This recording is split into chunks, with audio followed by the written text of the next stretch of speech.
All right, people, thank you once again for joining us for another episode of Morsels, Muscles, and Mindset, a fitness, happiness, mindset, nutrition, make you, I don't know, what's the cliche fitness thing right now? The best version of you possible. There we go.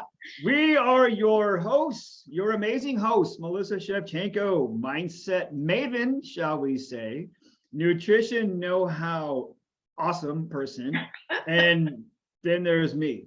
Like I'm here for comic relief and occasional fitness factoid Funny guy, awesome person, comic relief, all of those. that might actually be of use to you at some point in your life. A lot of what I tell you combined with a nickel might get you an empty paper cup crumpled up in a diner somewhere, but some of what I tell you might actually be of use to you. So with that being said, Melissa, have you bought new sunglasses this week, or have you purchased a new pair of Chucks? I have not done either this week. Have you looked at those things online?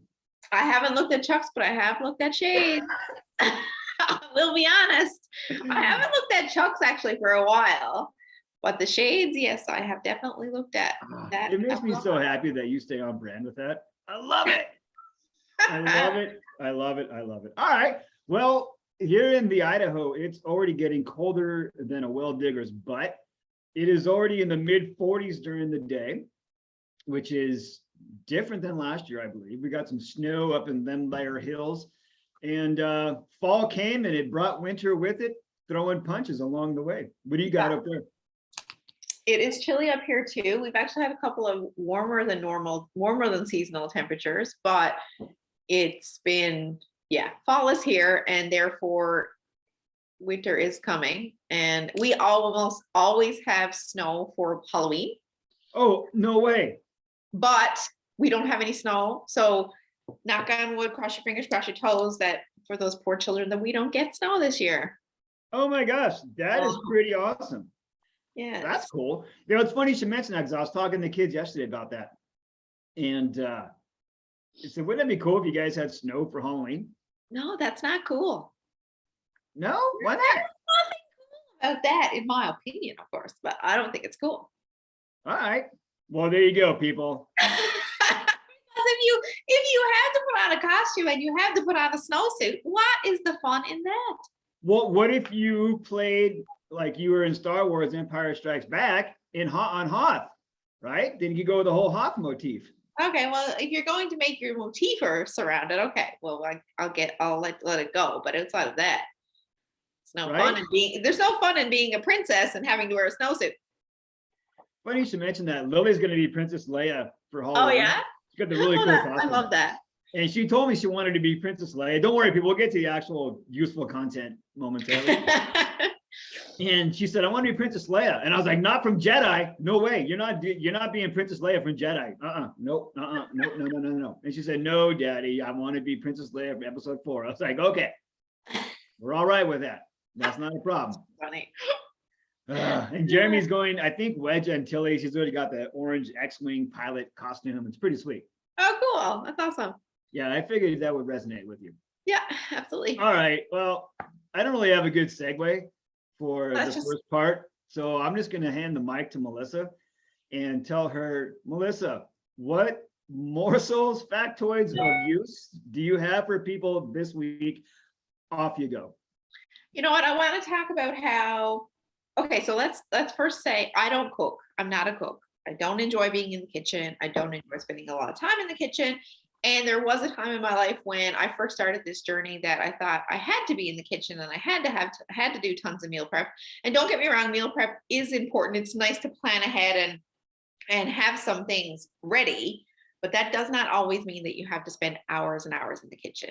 I do not do that. And I'm still, always prepared. And so what I've learned over time and what I want to talk about today is that you can actually achieve your goals without having to spend, if you're not a cook like me, without having to spend hours and hours in the kitchen.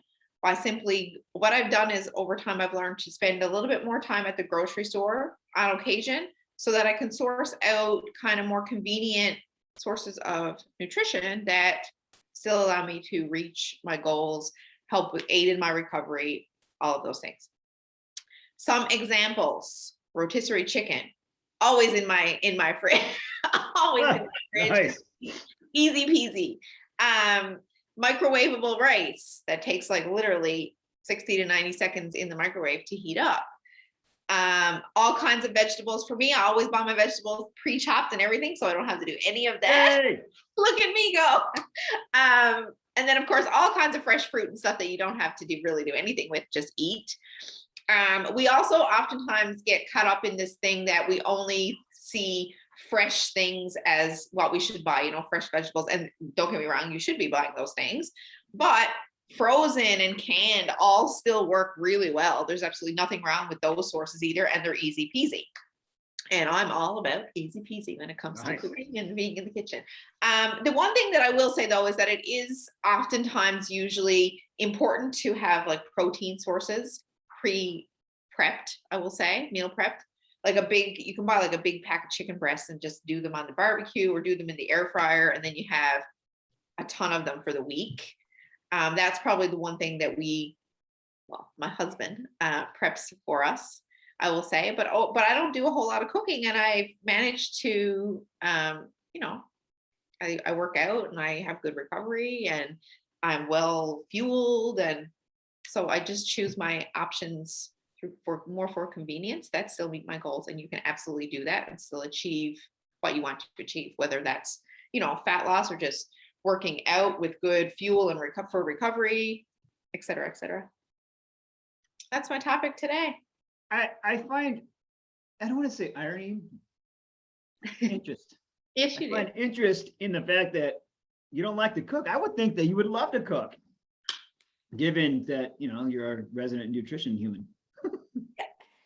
But you know what?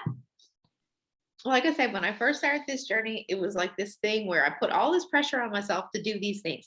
And when I first started this journey, my own personal fitness journey, I was working shift work in a corporate world. I used to work 12-hour days, and I would only have I would work a 10-day shift or a 12-day shift and then get off and work and have 2 to 4 days off. So then I was spending one of the almost entire day prepping my food and getting ready for the next shift. So then one of my full days off was being spent in the kitchen, and it used to drive me insane because between cleaning the house and then cooking, that was one of my full days off was gone. So I started to get smart about it because I didn't enjoy that. I didn't enjoy that. So I started to get smart about it and just spent a little bit more time sourcing out things that were, still met my protein goals, still met my nutritional goals, but I didn't have to spend those hours and hours and hours in the kitchen. No, I do not like to cook. Baking, I get in the occasional mood where I really enjoy baking and I might bake a bunch of stuff, but cooking, no, it's not my favorite thing. Okay, so meal prep, it could be, for me, it's one of those things, it's either agony or ecstasy. Like there are times where I get super just, I'm going to get this cookbook and I'm going to do all this stuff. And then it's at total prep time, 30 minutes. And I'm like, for who? Anthony Bourdain? Not for Al Painter. And it always takes a lot longer. So I get kind of just like, I'm over it.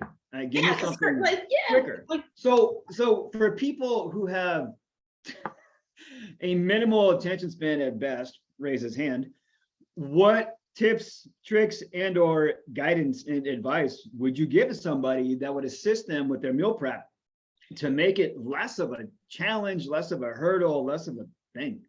You know what? I'm a huge person of keep it simple. What's that saying John Goodman always uses? What would it look like if it was easy? Yeah.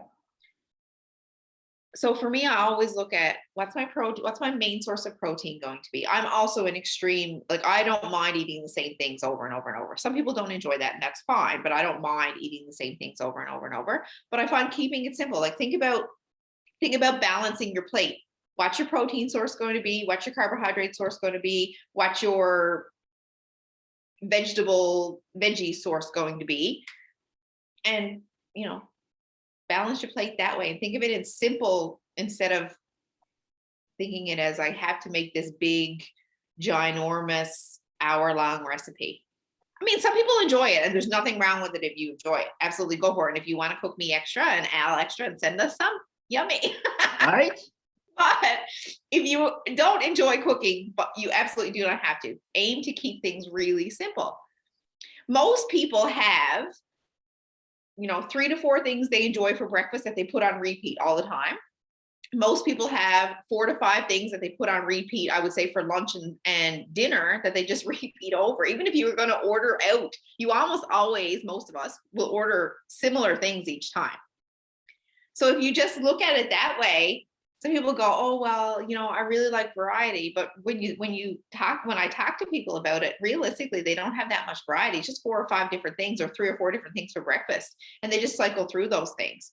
So it's no different. It's just we tend to overcomplicate it when we think we have to meal prep, or we have to have all this stuff on hand, or we have to make these long recipes that are, hardcore in the kitchen. It's just like when we think about exercise, we think about we have to be hardcore. In the kitchen, we think we have to be hardcore too, but we don't. If we keep things really simple, it makes things really easy to show up for. So would that entail, say on a Saturday or Sunday, going grocery shopping, essentially with the same list every week, and then just kind of maybe chopping, prepping, whatever things in containers.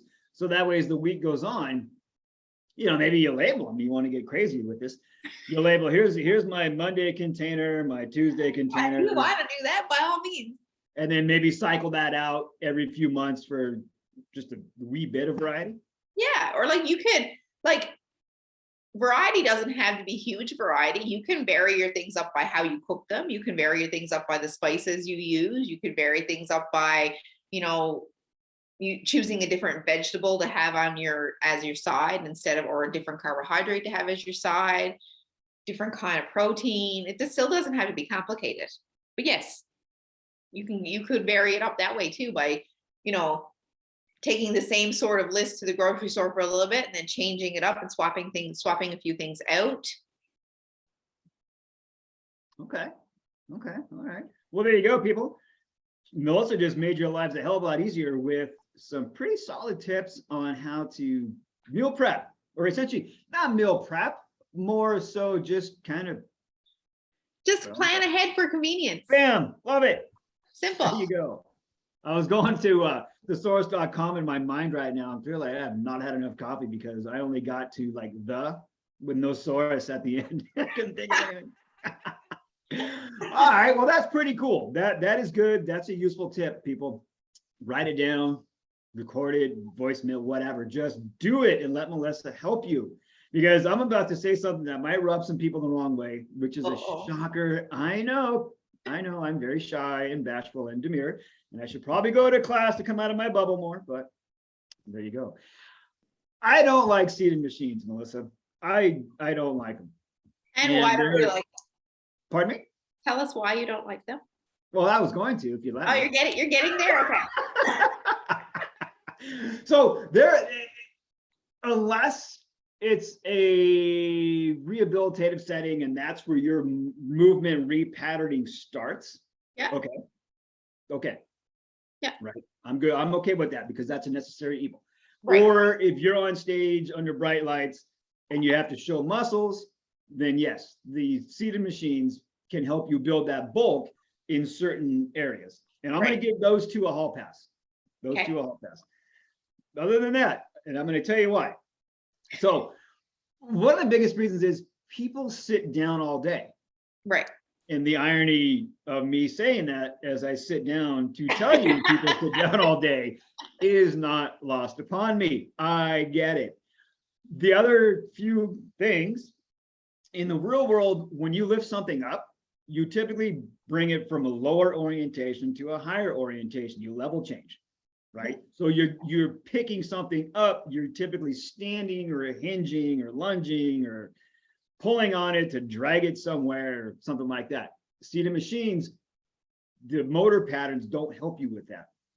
Life takes place in a three-dimensional world, right? We have forces coming at us from the front, from the left, from the right, behind us, above, below, and you have to be able to react accordingly and stabilize all of your joints, particularly the spinal column, so you get all of that stability out to the hands from the middle, right? If you think about your body as a bicycle wheel, where your core is the hub and your arms and your legs are the spokes, the tighter everything connects at the hub, your spokes, the better the wheel is going to spin. And it's kind of that type of thing. Plus, I've seen people push 4 digits on a leg press, but they can't pull 250 pounds from the floor in a deadlift. So the machine stabilized the load for the person. And I don't want to say all they had to do, because that's a heavy load, but all they had to do was push. I don't want to say that, but I'm going to say it. Right? Yeah. My friend told me to say this. So if you can't connect all the dots pulling something from the floor, you shouldn't be able to pass go and collect your 200 reps doing something in a completely supported environment. Again, unless it's a corrective thing or you need to put on huge amounts of bulk to be on a stage to show huge amounts of bulk. Right. And I have yet to see a machine that helps with a proper squat pattern, because even on a Smith machine where you can squat and deadlift, your plane of motion is dictated by the rails. And there have been so many studies done. Paul Chek, Chek, one of the fitness industry pioneers, has done loads of research where he showed that a bench press, when the bar is moving, never moves in the same plane of motion from rep to rep. So Right. your body needs that freedom of motion to be able to move, well, freely. Right. And it doesn't help to pull. The seated row with the cable, to some extent, from the top shelf, you get that freedom of motion, but you're still kind of seated and locked in. You can pull a huge load and that kind of thing. It's not bad. It's a good exercise for bulk, but for real world stuff, I like a split stance, squat and pull, or a hinge and pull, or a split stance, lean over and pull, and that kind of thing. You can rotate maybe on a machine. I mean, sure, they got the machines where you sit and you turn, but that's not really a real world movement, because you're sitting down and you're supported, and you don't really get full core activation. You might get sore muscles, but just the way the dots are supposed to connect, it's very difficult for your body to sequence that when it's supported, because it doesn't have to do everything. Well, you don't have to stabilize yourself as much because it's stabilizing things for you. Exactly. So the stabilization of your like core and everything is already in place because you're locked in or you're seated or whatever the case may be. Yeah. And it's funny because like, not to pick on the front of the face down hamstring curl, but I'm going to pick on the face down hamstring curl. Not to do this, but I will do this. Not to say this, but I'm going to say it. The hamstrings will bring the heel closer to the butt. They will do that, right? If you walk or you run with a high cadence and the heel gets too closer to your butt, it does that. But the primary function of the hamstring is to extend the hip, right? So the way that, I mean, you see people damn near touch the back of their head with their heels, and the lumbar spine gets to almost a 45-degree angle, and their head's bopping up and down. It's just like, what are you doing? I don't understand. I mean, you would get more out of being in an upright position in a split stance with both of your feet flat and trying to drag your front foot back for dear life on the floor, because that's going to activate things the way that the hamstring is supposed to work isometrically. And that will drive your heart rate through the roof, and it will get you pretty damn strong, and it will get you the ability to stabilize your body when the brain says hamstrings extend the hip. It's just one of those things. I don't know. Sometimes when I talk about this, I feel like that old man, like, hey, you crazy machine people, get off my sidewalk. I think that for a lot of people, it's more the novelty of being able to use the machines that they see, fitness people use, bodybuilders use, or whatever, as opposed to the understanding of what these machines or, versus, using a set of dumbbells or, like you said, a split stance or whatever to do things because the reasons for stabilization and those kind of things, as opposed to, I really want to use this machine because I seen this or I seen this, it's that novelty feature, or I think the variety of things. Yeah, I agree. And from the variety standpoint, if you want to use them, work them in for maybe 2 weeks at a time. but then work them out for 4 weeks at a time. Mhm. Right? That way you're not developing any movement pattern deficiencies and Yeah. dependencies of your body relying on Those, not yeah, necessarily false stabilization, but stabilization that's not you. Yeah. Right? And then go back to it. So that's one of the better ways to do it. One of the best ways to use the machines is to not use them. IMHO. But again, if you want to use them and it's something you're just super passionate about, just know that you might not be taking your muscles through a full range of motion. You right. might not be getting the freedom of motion the nervous system needs to get your muscles to move your bones in the most proficient way possible. And you might be missing out on really connecting a lot of dots from a strength perspective that you would if you were just standing up, holding on to something that moved that you had to stabilize. Right. Good. That's a good point. Very Yeah. good point. Yeah. I like Well, it. that's why I made it, you know. Al only makes good points. I forgot about this. Yeah, you know, it's funny when I brought this up before, it's like in the fitness industry, it's the equivalent of talking religion and politics at the holiday dinner table, you know? Yeah. I've been flamed, I've been patted on the back, kicked in the butt, and everything else. But you know, remember, people, this is my opinion. It's my opinion based on 21 years of experience, but it's my opinion. Yeah. So I think that again, you can use them in limited doses. Just make sure that you are supporting you for the majority of the things that you do. That's right. Yeah. Totally. Yes. All right. Well, there you go. Yes. I feel better now. That's good. I'm glad you feel better. That's what Yeah, yeah. Like if you were to say, out. well, now we're gonna stop here. That's all we had time for this week. We'll pick it up here next time. I'd Like be fine with that. I'd be okay with that because I feel better. I'm glad. Right? Oh, the mindset that we all use. And to that point, I'm gonna try to make a segue here. We'll see. I probably shouldn't announce when I'm trying to make a segue because then the segue is kind of You just roll into it. yeah. See, all this good. is why I need you in the room as the You adult. can announce. You can announce the segue. It's all right. All right. Well, we're gonna get to part 3, mindset. And I'm gonna help you set your mind, and Melissa's gonna refine it, make it better. I put a post up this week, and there's a book that I'm reading by Steve Sims, and it's called Go for Stupid, The Art of Obtaining Ridiculous Goals or something like that. I'll put it in the comments.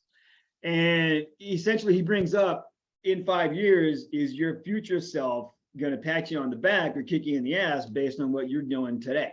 Ooh, that's good. Yeah, right. And then there's another book called Become Your Future Self. That's pretty good too. So basically everything you do right now, like in the next 5 minutes, is going to affect how your body looks, feels, and moves in the next month, week, year, whatever. Yeah. Are you stacking the chips in your favor? Now, you don't have to be perfect because the candidate who wins an election doesn't get all the votes, get the majority of the votes. Right. So thank you, James Clear, Tom McHabbins. Yeah. So are you going to get the majority of the votes? Can you think in a perspective big enough to get outside of yourself and think, okay, this decision that I'm making now, I love Milky Ways, and those are going to come early and often on Monday night when the kids get them, you know? Yeah. It's going to be so difficult for me to just, oh, it's so small, it's just one. You know, 25 wrappers later. I was gonna say God, 25. Yeah. Yeah, definitely. So how do you keep your clients on track to give them that perspective without sounding preachy? Because let's admit, the fitness industry is pretty good at trying to get people to go against human nature with all of this shame posting like, oh, if you don't do this, you're a horrible human being. So how do you keep people on the straight and narrow without really getting up in their grill? You know, I think that it's important to allow people to make their mistakes.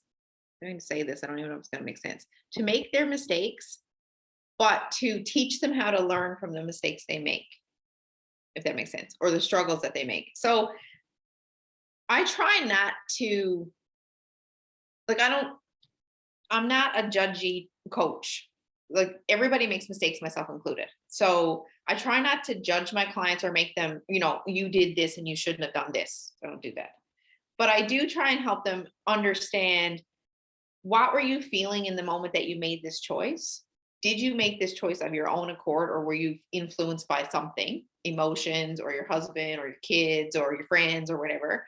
And what could we have done or implemented differently, even if it's just a thought process that would have prevented you from making a choice that makes you feel bad later?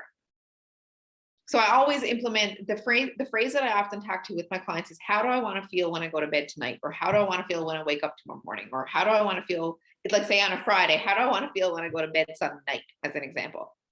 Because a lot of times clients have a hard time being consistent through the weekend, say. So if we give them tools where they can just ask themselves questions, and they're willing to ask themselves questions, of course, sometimes that just puts the mindset back to, is this choice going to make me feel better long term?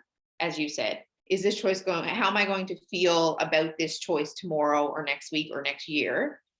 And I think just rather than, as you said, preaching to them without, we can bring awareness back to the things that they're doing, why they're doing them, what makes them do those things, and then maybe start a reaction to make a change, to make the cycle change, where there's a path where we can say, help them come up with something, a strategy that stops them right here, and then they make the choice. And whether they make the choice that, that's maybe the same choice they always do, or a new choice, at least then they've made the choice their own. They're aware, they've become aware of it. Because a lot of times we make choices and we're not aware of the choices we're making. We're just doing it and we're only aware when we start to feel like poo. Yeah. Like with every once in a while I'll get a sweet tooth, like, oh man, like fangs, like 6-inch fang sweet tooth, And I got to stop myself and like, okay, am I in the halt zone? Hungry, angry, lonely, tired. Right. And then I'm like also that. Yeah, I can throw into that dehydrated. Am I dehydrated? Yeah. So, or am I bored, right? So a lot of times if I can break it down and do my best impression of Melissa Shevchenko, adult in the room, and be mindful of it and actually do a responsible thing, I can figure out, okay, I'm in this mindset. What do I need? Do I need to go outside and get some sun on my face? Do I need to go see a tree? Or do I need some water? Or am I just tired? And like we talked about in the last episode, I'm tired, so now I'm craving carbohydrates. Well, how do I take care of that? Well, get more sleep. Okay, right. Fair enough. Yeah. And just what is the foundation for the feeling? Exactly. And it's a lot easier when you can figure that out to help you make the decisions that are going to benefit you in the long term. Yeah, I mean, if we can teach our clients to sit with their discomfort for a few minutes, just to kind of break that normal response that they would normally have, that's the comfortable response they would normally have, so that they can sit with it in the discomfort and break that normal response to lead to a better decision overall, then that's ultimately, I think, my goal with my clients, is to help them break that normal comfort pattern where they would, they're having as you said, the fangs with the sweet tooth, and they just run to the kitchen automatically. But if you sat with that for like 5 minutes or 2 minutes, just to try and figure out, well, what's going on here, as you said, am I tired? Am I bored? Am I lonely? Am I angry? Whatever the emotion is. And maybe you can break that normal response altogether. That sounds just like Stephen Covey in the 7 Habits of Highly Effective People, right? That the time between the stimulus and the response is what you own. Right.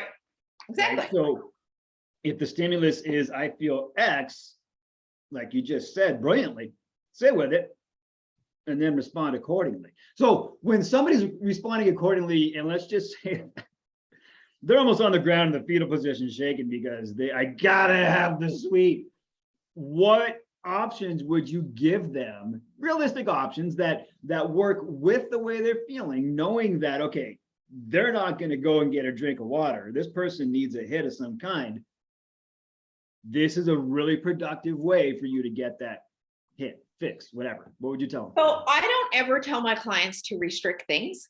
So I think that that's number one problem that tends to come out when it's that you're trying so hard, and maybe you've been restricting for however long, and you're trying so hard to restrict something and not have the thing. Whereas if you just allowed yourself to have the thing in moderation, you don't want to go the other end of the spectrum either, and in moderation, and then just moved on, you'd probably be fine. And there's not going to be any harm done, really. I mean, if you can have one, what did you say the bar is you're looking forward to?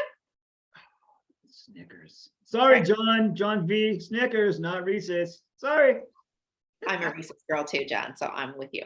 Oh, So Snickers, you have the Snickers and you have one or two, and then you move on, the little bars, then you move on, no harm done.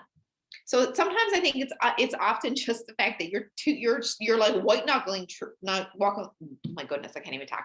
White knuckling through, trying to not have the thing that's realistically not going to do that much damage in the long run anyway.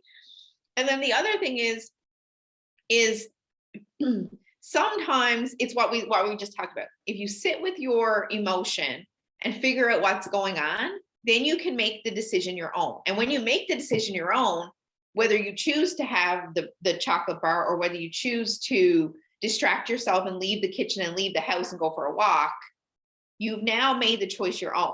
And once you make the choice your own, you're less likely to feel guilty, even if you have the bar, because you've actually made the choice. Food is not the thing that you've become powerless over anymore, or your emotion or whatever. It's, I made this choice and I'm okay with it.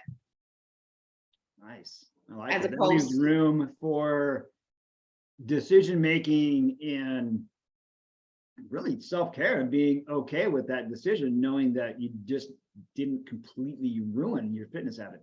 exactly. Distraction is one that I teach my clients a lot too. Like if you're struggling with an emotion and you don't know how to handle this emotion, you want to handle it with food, but you're aware enough to know that it's an emotional reaction. You leave the kitchen specifically, but if you even leave the house, like if you have the option of going for a walk or something like that, you probably only need 10 to 15 minutes to process, and then you're okay. But realistically, it's about bringing the mindful awareness back so that you can process things and then make the choice, whichever way you want to go, but you've then made the choice. Parents, Melissa just made this entire listening experience worth it with the last few sentences that she said, because there have been so many times where you have children, you love them to death. So basically, somebody asked one time, what's it like to be a parent? And I said, 90% of the time, it's amazing. It's a magical experience. It's pretty awesome. That 10%, is the absolute worst road trip with people you can't stand, you never want to talk to again. That's being a parent, right? So in those 10% moments, when the kids are just being kids, dealing with being a kid themselves, I have turned to the pantry for a hug, so to speak. I've grabbed that the brownie Cliff Bar ones for kids, and I've eaten that one. And then in the box, another one was giving me attitude, and it said, you can't eat two, you're not that good. And I'm like, oh yeah, all right, it's on, bring it, let's go, because it's about time for you to meet your demise in my tummy. And then 3 wrappers later, I'm like, oh god, that was a poor life choice driven by emotion. So next time, don't get the hug from the pantry. Maybe turn around to where the fruit is and just get a fist bump from the fruit and see if that will settle your emotions enough. Good point. Yes, I will tackle the tough issues, people, so you don't have to learn from my foibles and let Melissa help you push the right buttons. Remember, she's always the adult in the room. Always, always, always. All right. So with that being said, madam, if people want more information on Morsels and mindset, so they can put together their weekly meal prep, they can put together their future self strategies from a nutrition standpoint and a mindset standpoint, how can they reach out to you to get that done?